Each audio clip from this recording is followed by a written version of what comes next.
जय सिया राम। जब कोई भी व्यक्ति हनुमान चालीसा पढ़ता है तो उसमें जब गोस्वामी जी लिखते हैं कि 4 पुरुषार्थ आपको मिल जाएगा जो दायक फल 4, उसमें से जो 2 पुरुषार्थ है उस पर तो व्यक्ति का उतना ध्यान नहीं रहता, धर्म और मोक्ष पे, लेकिन अर्थ और काम पर अवश्य ध्यान रहता है। इसके लिए तो व्यक्ति लालायित रहता ही है कि अर्थ मिल जाए और जो कामनाएं हैं हमारी उसकी पूर्ति हो जाए, उसका समाधान मिल जाए, वो सब जीवन में हमें प्राप्त हो जाए, जिससे कि जीवन हमारा मंगलमय बन जाए, सुखी बन जाए। इस पर तो निश्चित तौर पे व्यक्ति का ध्यान रहता है। लेकिन कई बार ये चीज़ें हमारे अनुसार घटित होती हैं और कितनी बार ऐसी स्थिति आती है कि बिल्कुल प्रतिकूल बातें होती हैं, जो हम चाहते हैं उसका ठीक उल्टा हमारे साथ घटित होने लगता है। तो ऐसे में व्यक्ति तो परेशान हो उठता है, उसे बात समझ में नहीं आती कि ऐसा क्यों हो रहा है उसके साथ। वो तो चला तो था कि उसके जीवन में सब अच्छा हो, लेकिन ठीक इसके उल्टा हो रहा है, तो परेशानी कहाँ खड़ी हुई है। दरअसल जो कुछ भी हम पूजा पाठ करते हैं उसको अगर हम बहुत गहराई से अगर उस पर विचार करें, देखें, तो इसका रहस्य भी खुलता जाएगा और व्यक्ति जो चाहता है वो सब प्राप्त भी होता जाएगा।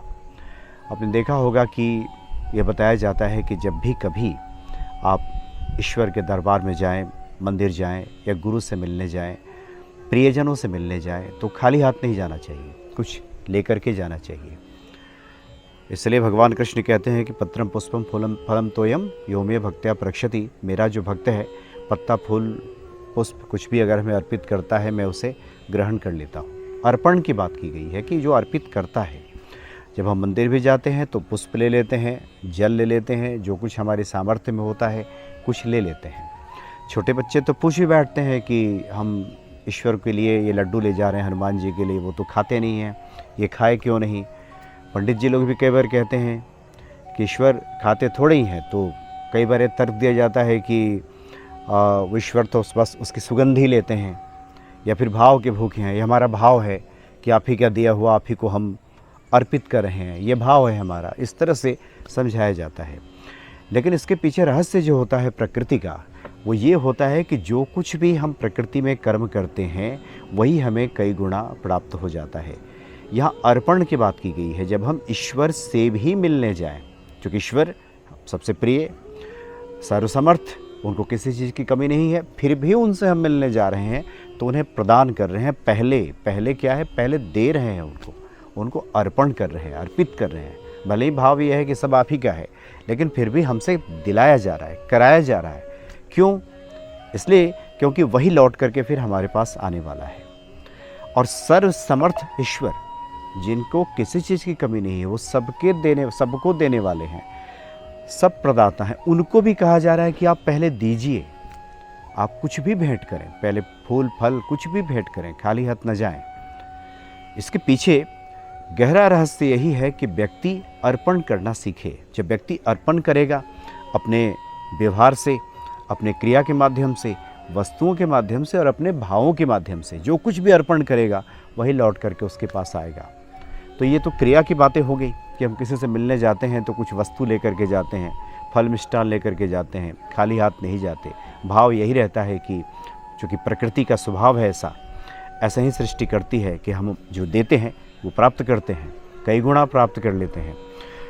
दूसरा, एक जो मानसिक स्थिति हमारी होती है भावों के माध्यम से, जो कुछ भी हमारे विचार जगत में चल रहा होता है, भाव जगत में चल रहा होता है, वस्तुओं को तो प्रदान करना बड़ा आसान होता है कि वो वस्तुएं हम प्रदान कर देते हैं। लेकिन जो हमारी अवधारणा है सनातन की कि सर्वे भवन्तु सुखिनः, सभी सुखी हो जाएं, ये भाव है। इस तरह के भाव अगर हमारे मन में आने लगे पूरे जगत के लिए, पूरे संसार के लिए, अपने परिचितों के लिए, रिश्तेदारों के लिए, पड़ोसियों के लिए, कि सभी सुखी हो जाए, तब आप समझिए कि यही सब लौट करके हमारे पास कितना गुणा आएगा। लेकिन होता ऐसा नहीं है। व्यक्ति स्वयं को भी लेकर के अच्छे भाव नहीं रखता, स्वयं भी उसे लगता है कि उस जैसा बेकार आदमी कोई नहीं, सभी लोग तो सफल हो सकते हैं, वो भला कैसे हो जाएगा। सब लोग तो किस्मत वाले हैं, भाग्यशाली हैं, भाग्यवान हैं, उस जैसा बदकिस्मत तो इस पूरे संसार में नहीं मिलेगा। तो जो व्यक्ति स्वयं के प्रति ऐसा भाव रखता है वो संसार के प्रति उसके भाव अच्छे हों, ये तो असंभव है। आत्मबलहीन, आत्मविश्वासहीन व्यक्ति संसार के प्रति भी अच्छे भाव नहीं रख पाता। इसलिए चाहे वस्तुओं के माध्यम से अर्पण हो, चाहे विचारों के माध्यम से, भावों के माध्यम से, जब तक उसमें उत्कृष्टता और समृद्धि नहीं आती, हमारे भाव किसी के प्रति अच्छे नहीं होते, सभी सुखी हो जाएं, सबको सब प्राप्त हो जाएं, सब स्वस्थ हो जाएं, सबके घर में गाड़ियाँ घोड़े सब आ जाएं, सबके अच्छे अच्छे मकान बन जाए, महल बन जाए, इस तरह के भाव जब तक नहीं बनता तब तक वो चीज़ें लौट करके हमारे पास नहीं आती। इसलिए कर्मकांड में भी पूजा के माध्यम से यह स्पष्ट संदेश इसमें छुपा रहता है अर्पण का। लेकिन सबसे बड़ी दिक्कत यही होती है कि व्यक्ति देना नहीं जानता। वस्तुओं को तो छोड़ दीजिए, बहुत से लोग ईमानदारी से जो लोग बताते हैं, जब चीज़ों को समझ जाते हैं कि उन्हें क्या करना चाहिए, तब वो बताते हैं कि पहले वो क्या किया करते थे। उनके मन में किसी के प्रति सद इच्छा जगती ही नहीं थी। जग में तू किए जा भलाई का काम, तेरा दुख दूर करेंगे राम।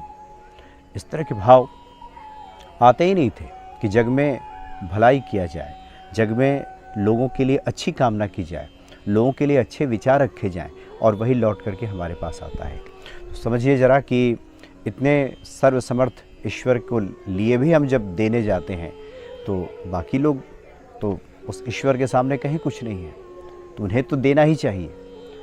इसलिए अर्पण का भाव जब रहता है, हमारे विचारों के माध्यम से भी, वस्तुओं के माध्यम से भी, हर प्रकार से जब इस सृष्टि में हम अर्पित करते हैं, देते हैं, जब पहले इस सृष्टि में हम डालते हैं, उसके बाद वहाँ से हमें प्राप्त होना शुरू हो जाता है। ऐसा नियम है ही नहीं कि सिर्फ हम प्राप्त कर सकें।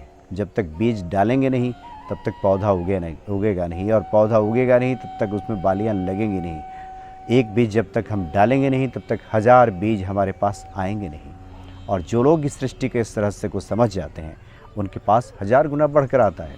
कई बार मन में इस तरह के विचार आते हैं कि भगवान भी उन्हीं को भरता है जो पहले से भरे हुए हैं, भगवान भी उन्हीं को देता है जिनके पास पहले से है।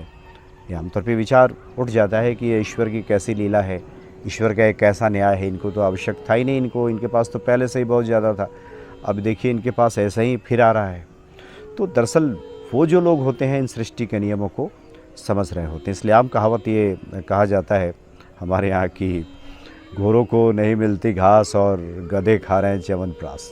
वो दरअसल हमारी नज़र में है ऐसा, हम ऐसा सोचते हैं कि उनके वर्तमान स्थिति को देख करके अरे कम पढ़े लिखे हैं, योग्यता में भी कम है काफ़ी, उनके पास कैसे आ गया।